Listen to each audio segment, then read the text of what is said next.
Good afternoon to all the students of BA first year 2019 to 2021. Paper 7A, Unit 3, PSS01, Method of Teaching English, Lecture number 49M. Compare and contrast the guiding principles of NCF 2005 to those of BCF 2008 with reference to language teaching. Now, we shall first compare and contrast between the guiding principles of NCF 2005 and BCF 2008. For this, we shall write on left side NCF 2005 and we shall draw a vertical line from north to south, and then on right side we shall write BCF 2008. Now first of all we shall start from NCF. The term NCF stands for National Curriculum Framework 2005, राष्ट्रीय पाठ्यचर्या की रूपरेखा 2005। इसमें है connecting knowledge to life side, connecting knowledge to life outside the school, school के बाहर ज्ञान को जीवन से जोड़ना। ज्ञान केवल विद्यालय की ही चीज नहीं है, विद्यालय की चार दीवारी के भीतर की चीज नहीं है, rather it is knowledge which should be connected outside the school. Next one, ensuring that learning is shifted away from rote methods. यह निश्चित करना, सुनिश्चित करना कि अब जो है ज्ञान रटंत प्रणाली से मुक्त किया जाए। पहले था पायरट रोट मेथड, उसकी जगह पर अब learning should be shifted away from the rote methods. Student should write definition, student should infer rules of the language themselves. उनको अपने परिभाषा गढ़नी है, उनको अपने परिभाषा ढूंढना है, रटना नहीं है. तीसरा है enriching the curriculum to provide for overall development of children rather than remain text book centric. जो हमारी पाठ्यचर्या है उसको बालकों के सर्वांगीण विकास के लिए होनी चाहिए, न कि पाठ्य पुस्तक केंद्रित. चौथा है making examinations more flexible and integrated into classroom life. परीक्षाओं को जो है अधिक लचीला बनाना है, नमनशील बनाना है और उसको कक्षा कक्ष जीवन से समन्वित करना है, जोड़ना है. पांचवा है nurturing and overriding identity informed by caring concerns within the democratic policy of the country. देश के लोकतांत्रिक नीति के अनुरूप बच्चों की देखभाल करके उनकी एक अलग पहचान बनानी है. यह हुआ NCF 2005. And now about guiding principles of BCF 2008. Number 1, relating education to nature, society and life outside schools. विद्यालयों के बाहर प्रकृति, समाज और जीवन से शिक्षा को जोड़ना. दूसरा है redesigning of text books and teaching learning strategies for promoting A constructive critical outlook. रचनात्मक और आलोचनात्मक दृष्टिकोण को प्रोन्नत करने के लिए सीखने और सिखलाने की जो सीढ़ियां है उनका पुनः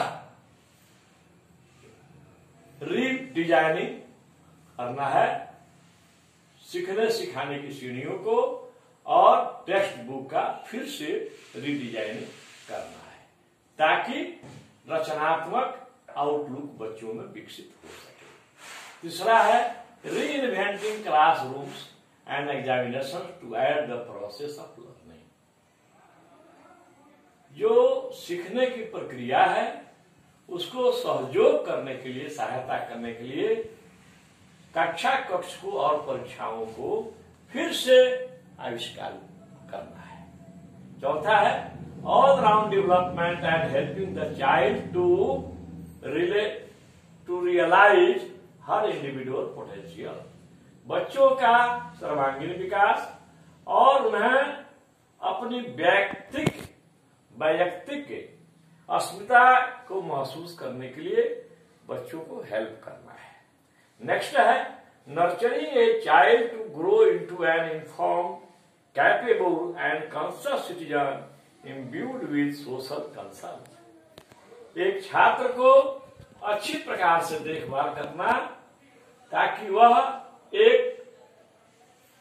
अनौपचारिक, सक्षम, सचेत नागरिक के रूप में उसका विकास हो सके जिसमें सामाजिक सरोकार की भावना हो। यही जो है दोनों में 5 गाइडलाइंस है। पहला है एनसीएफ जो कि पूरे देश स्तर पर है, नेशनल करिकुलम फ्रेमवर्क 2005। दूसरा है बीसीएफ, यह बिहार के लिए है, बिहार करिकुलम फ्रेमवर्क 2008। अब now the main question is the following guidelines regarding language teaching may help achieve this aim if you go through the above mentioned guiding principles of NCF 2005। यदि हम सावधानी पूर्वक 2005 NCF के गाइडिंग प्रिंसिपल्स को देखते हैं तो हमें निम्नलिखित गाइडलाइंस लैंग्वेज टीचिंग के संदर्भ में प्राप्त होते हैं। पहला है language teaching needs to be multilingual not only in terms of the number of language offered to them, but also in terms of evolving a strategy that would use the multilingual classroom as a resource। Language teaching जो है भाषा शिक्षण को बहुभाषिक बनाने की आवश्यकता है।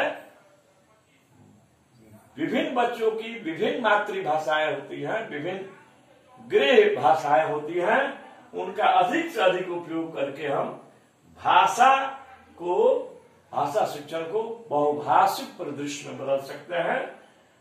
और हम लोग जो अगर हमारा क्लासरूम बहुभाषिक होगा, विभिन्न भाषाओं को जो बोलने वाले छात्र हैं उनका अगर हम उपयोग करें तो एक संसाधन के रूप में विकसित होगा। दूसरा है होम लैंग्वेज और home languages should be the medium of learning in schools. विद्यालयों में बच्चों की गृह भाषाओं का जो है शिक्षा के लिए माध्यम बनाया जाना चाहिए। बच्चे विभिन्न भाषाओं को लेकर आते हैं, उन सभी भाषाओं को जो है हम अपने शिक्षण माध्यम में उनका उपयोग करके, जहां बच्चे हिंदी अंग्रेजी नहीं समझ पाते हैं, where they can't understand the meaning of Hindi and English and they are understanding the meaning of their home languages, we can use them in relation to Hindi or English।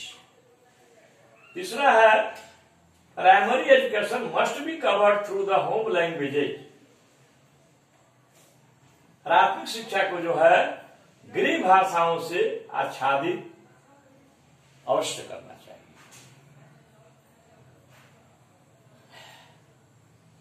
It is imperative that we should honor the child's home languages। यह प्रत्येक हमारा कर्तव्य है कि हमें बच्चों की मातृभाषाओं का आदर करना चाहिए, सम्मान करना चाहिए। According to the article 350A of our constitution, हमारे देश के 350 धारा के अनुसार इट शैल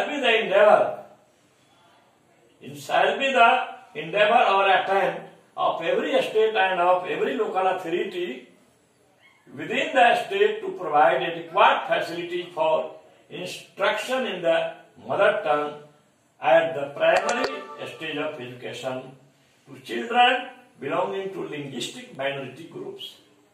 यह प्रत्येक राज्य और प्रत्येक स्थानीय प्राधिकार का प्रयास होगा कि राज्य के अंतर्गत, राज्य जब हम कहते हैं तो मतलब हुआ भारत.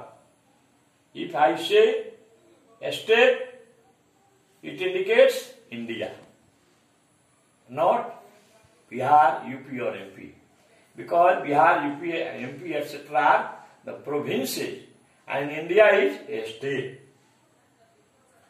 तो इसमें है कि यह प्रत्येक राज्य और प्रत्येक स्थानीय समुदाय का प्रयास होगा कि राज्य के अंतर्गत मातृभाषाओं को शिक्षा का माध्यम बनने के लिए पर्याप्त सुविधाएं दी जाएं. प्राइमरी स्टेज पर, प्राइमरी स्कूल में उन बच्चों के लिए भी जो भाषाई अल्पसंख्यक समुदाय से बिलोंग करते हैं. चौथा, children will receive multilingual education from the outset. Outset means beginning.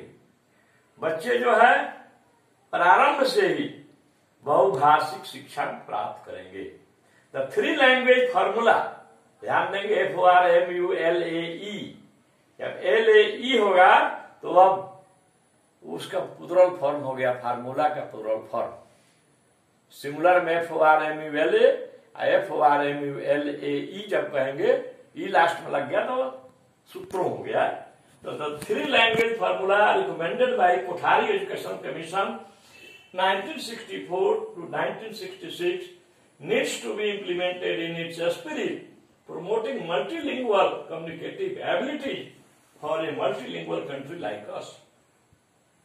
Kothari शिक्षा आयोग जो 1964-66 में नियुक्त हुआ था, उसने जो त्रिभाषा सूत्र का फॉर्मूला दिया है, हम इसको पढ़ाए भी हैं C2 पेपर 2 में. उसको इंप्लीमेंट करने की आवश्यकता है,